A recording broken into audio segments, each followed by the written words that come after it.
Okay, today's lesson we're doing the square root of x graphs, and as you can see they're like a tick or a Nike tick, and it comes out like that. So you have a starting point and it is, or an end point, sorry, and the end point is 0, 0, so it does go through that point. So if you were thinking of actually the domain and range of this basic one, the domain, it does include 0, so we'd have 0 and to a positive infinity, like that. So remember, we use the curl bracket for infinity.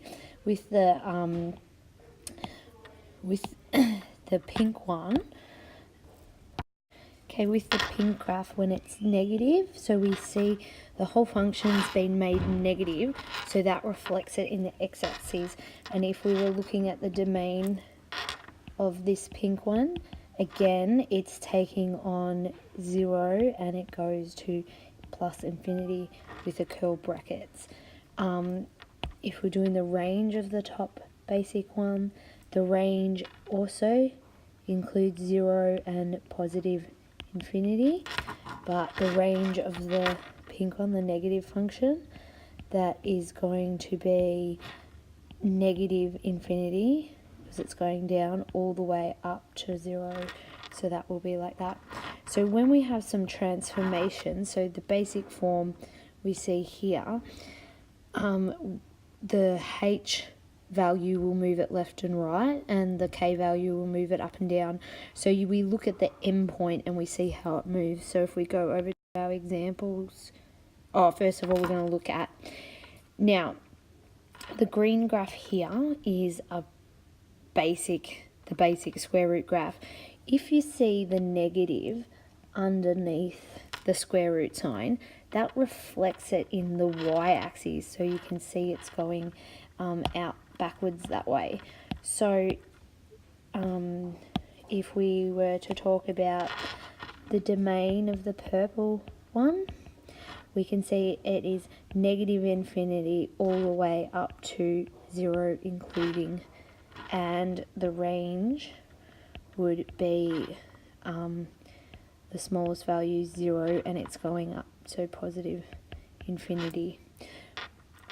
Okay, so we'll look at some examples and we'll see how the end point moves.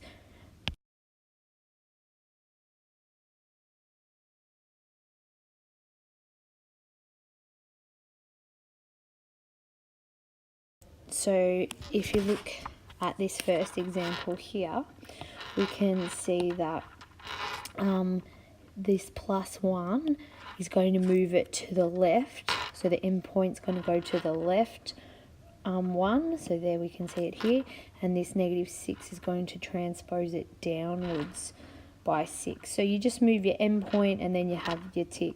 You can obviously see that you would have you gain a x-intercept there.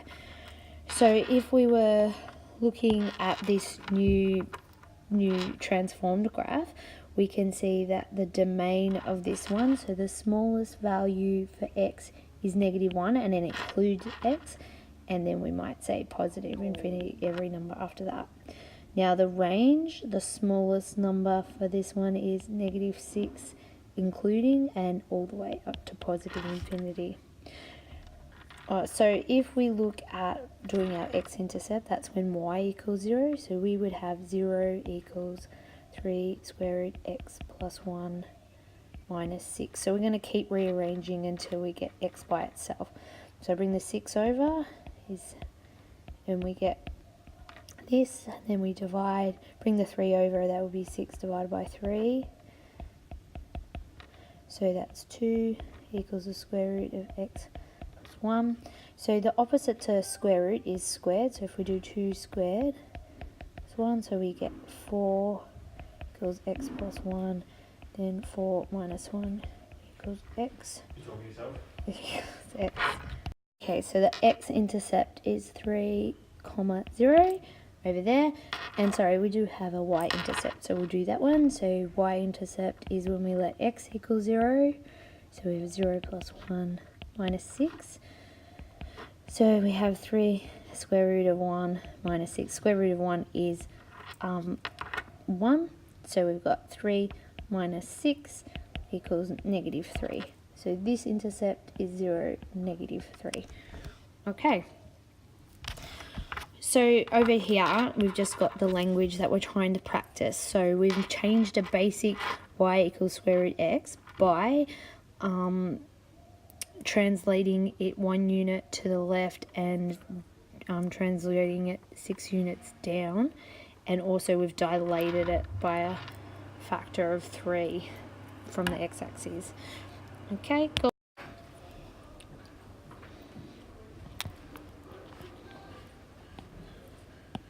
At the end of the methods test, have you handed yours back? No. Have I? How long have you handed your I think I methods? have.